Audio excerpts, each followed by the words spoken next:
Hi friends, welcome back to Ramesh Arsuvai Kitchen. நம்ம இன்னைக்கு இந்த வீடியோவில் ஒரு சூப்பரான பிரேக்ஃபாஸ்ட் ரெசிபி ஆலு பராட்டா எப்படி செய்யலாம் தான் பார்க்க போகிறோம். வீடியோக்கு உள்ளே போகிறதுக்கு முன்னாடி என்னோட சேனலை ஃபஸ்ட் டைமாக பார்க்குற ஃப்ரெண்ட்ஸ் சப்ஸ்கிரைப் பண்ண மறந்துடாதீங்க. கூடவே இருக்கிற பெல் ஐக்கானையும் கிளிக் பண்ணிக்கோங்க. இந்த ஆலு பராட்டா செய்கிறதுக்கு நான் ஒரு 3 கப் அளவு கோதுமை மாவை எடுத்திருக்கேன். இதில் பார்த்தீங்கன்னா ஒரு கொஞ்சோண்டு ஒரு அரை டீஸ்பூன் அளவுக்கு உப்பு சேர்த்துக்கலாம். அதே போல் அரை டீஸ்பூன் அளவுக்கு சர்க்கரை சேர்த்துக்கலாம். 2 டீஸ்பூன் அளவுக்கு எண்ணெய் சேர்த்துக்கோங்க. இதெல்லாம் சேர்த்துட்டு கொஞ்சம் கொஞ்சமாக தண்ணி சேர்த்து நல்லா நம்ம சாஃப்டான ஒரு சப்பாத்தி மாவு பரட்டி வச்சுக்கலாம். நமக்கு எப்பயுமே சப்பாத்தி மாவு ஒரு அரை மணி நேரம் ஊறினாலே உங்களுக்கு நல்ல ஒரு சாஃப்ட்னஸ் கிடைக்கும். அதனால் சப்பாத்தி மாவு ஒரு அரை மணி நேரம் நல்லா ஊற வச்சுக்கோங்க. அப்போனா தான் உங்களுக்கு சூப்பரான சாஃப்டான சப்பாத்தி வந்து உங்களுக்கு கிடைக்கும். இப்போ நான் ஏற்கனவே உருளைக்கிழங்க நான் வேக வச்சு எடுத்துட்டேன். அதையும் நல்லா வந்து மசிச்சு எடுத்துக்கோங்க.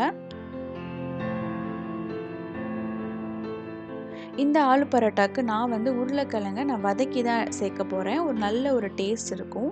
அதில் ஒரு பேனில் ஒரு 2 டீஸ்பூன் அளவுக்கு எண்ணெய் சேர்த்து ஒரு அரை கப் அளவு வெங்காயம் சேர்த்துக்கோங்க. அதில் கொஞ்சோண்டு பச்சை மிளகாய் சேர்த்துருக்கேன், நறுக்கி சேர்த்துருக்கேன். இதில் அரை டீஸ்பூன் அளவுக்கு மிளகாய்த்தூள், அரை டீஸ்பூன் அளவுக்கு மல்லித்தூள் சேர்த்துக்கோங்க. ஒரு 1/4 டீஸ்பூன் அளவுக்கு கரம் மசாலா இதெல்லாம் சேர்த்துக்கலாம். இது நல்லா பச்சை வாசனை போகிற அளவுக்கு நீங்கள் நல்லா ஃப்ரை பண்ணிக்கோங்க. தேவையான அளவுக்கு உப்பு சேர்த்துக்கலாம். நீங்கள் ஏற்கனவே உருளைக்கிழங்கு வேக வைக்கும்போது கொஞ்சம் உப்பு சேர்த்துக்கோங்க. கொஞ்சம் எக்ஸ்ட்ராவாக உப்பு தேவைப்பட்டுச்சுன்னா அதுக்கும் கொஞ்சோண்டு எக்ஸ்ட்ராவாக சேர்த்து நம்ம வதக்கி விட்டுக்கலாம். இப்போ நல்லா மசிச்சு வச்சுருக்கிற உருளைக்கிழங்கையும் சேர்த்துக்கிறேன். இது நல்லா அந்த மசாலாவில் கோட் ஆகிற வரைக்கும் நல்லா வந்து மிக்ஸ் பண்ணிக்கோங்க. உங்ககிட்ட இந்த சாட் மசாலா இருந்தால் அது கூட சேர்த்துக்கலாம். நல்ல ஒரு டேஸ்ட் வந்து உங்களுக்கு கொடுக்கும். இப்போ இதில் கடைசியாக ஒரு அரை லெமன் ஜூஸ் வந்து சேர்த்துக்கிறேன். நல்ல ஒரு டேஸ்ட் வந்து உங்களுக்கு இருக்கும். ஆலு பரோட்டா செம்ம டேஸ்ட்டாக இருக்கும். அதனால் கொஞ்சோண்டு லெமன் ஜூஸ் சேர்த்துக்கோங்க. லெமன் ஜூஸ் சேர்த்துட்டு நல்லா பரட்டிட்டு நல்லா நம்ம இந்த மசாலாவை ஆற வச்சுக்கலாம்.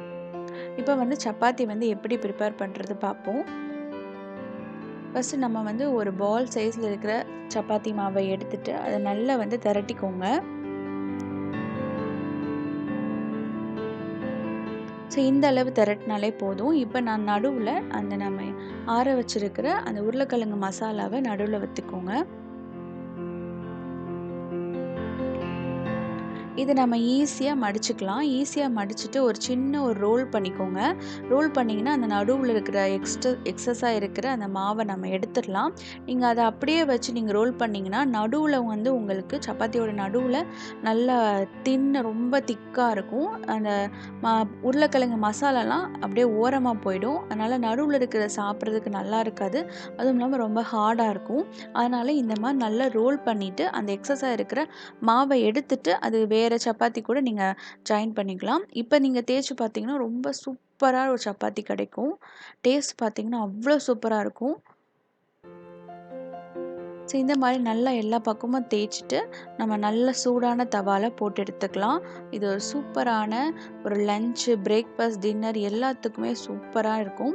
இது வந்து கிட்ஸுக்கு வந்து ரொம்பவே ஃபேவரட்டாக இருக்கும். நீங்கள் கிட்ஸுக்கு கொடுக்கும்போது இதில் வந்து கொஞ்சோண்டு சீஸ் சேர்த்து கொடுத்தீங்கன்னா டேஸ்ட் வந்து ரொம்பவே அமேசிங்காக இருக்கும்.